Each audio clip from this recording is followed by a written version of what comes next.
योग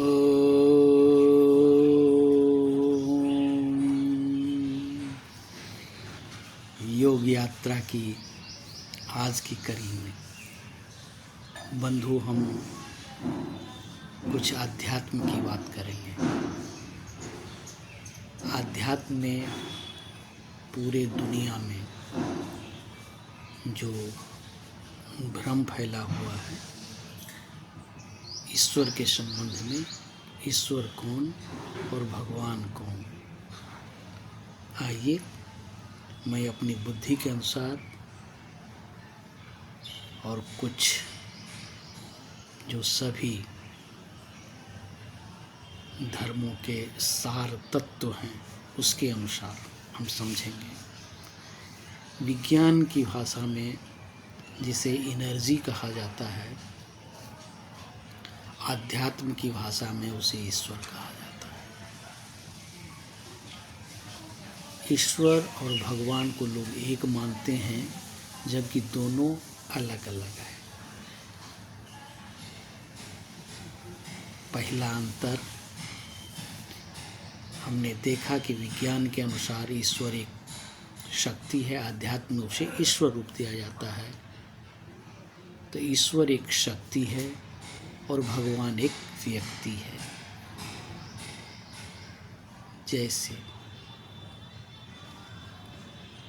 राम को भगवान कहा गया, कृष्ण को भगवान कहा गया, बुद्ध को भगवान कहा गया, महावीर को भगवान कहा गया, ईसा मसीह को भगवान कहा गया।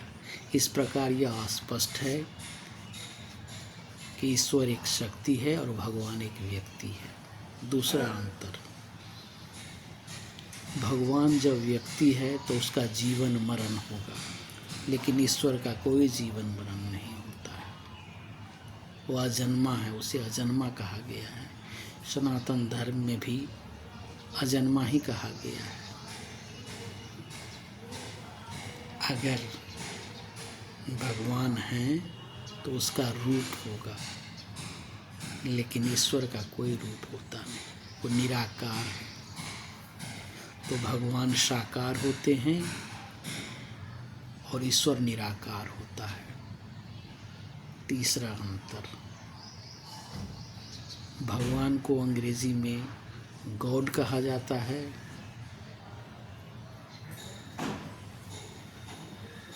ईश्वर को गॉड कहा जाता है और भगवान को लॉर्ड कहा जाता है। जबकि लोग एक ही समझते हैं, जैसे Lord Buddha, Lord Ram, Lord Krishna, Lord Mahavir, लेकिन ईश्वर को गॉड कहा जाता है।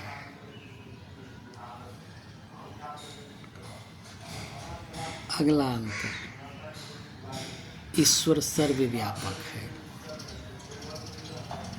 जबकि भगवान सर्वव्यापक नहीं है।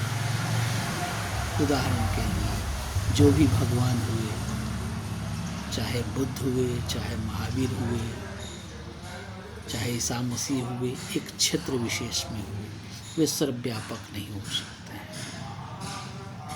इसका मतलब कि भगवान का क्षेत्र सीमित है और ईश्वर का क्षेत्र सर्वव्यापक है।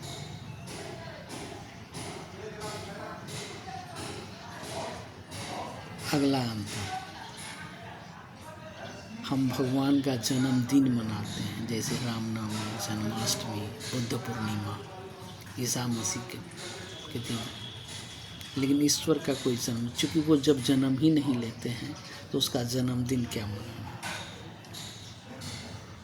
इसीलिए हम भगवान का तो जन्मदिन मनाते हैं, लेकिन ईश्वर का नहीं।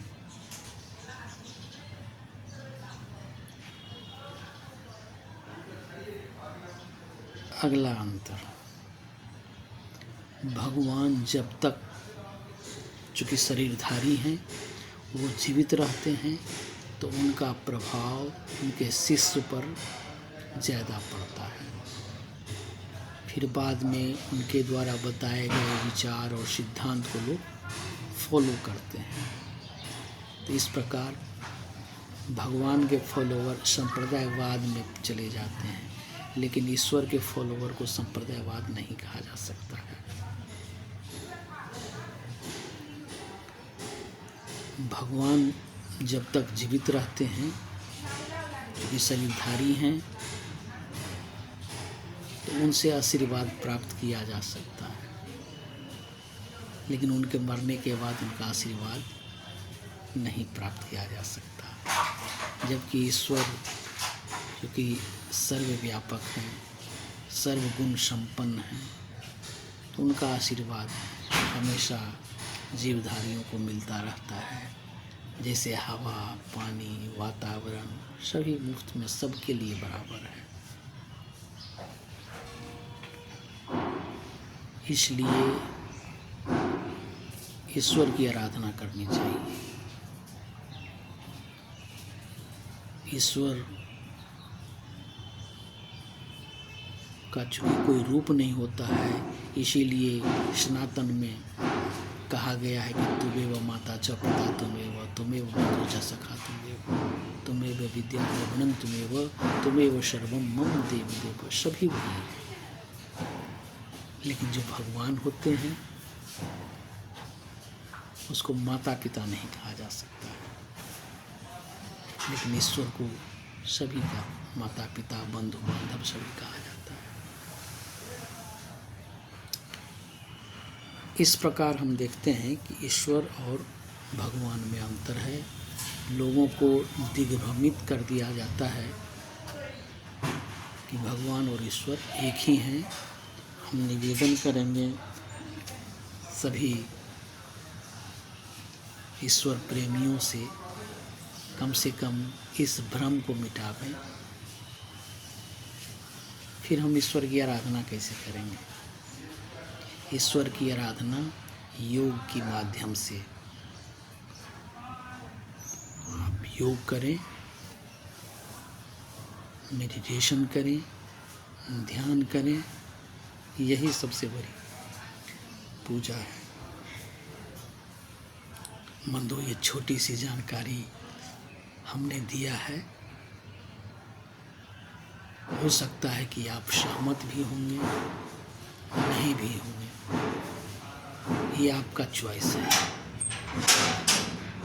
लेकिन वास्तविकता ये है। मैं अपनी बुद्धि के अनुसार आपको ईश्वर और भगवान में आज अंतर बताया है, और हम निवेदन करते हैं कि आप ईश्वर की आराधना करिए, मेडिटेशन करिए, योग करिए।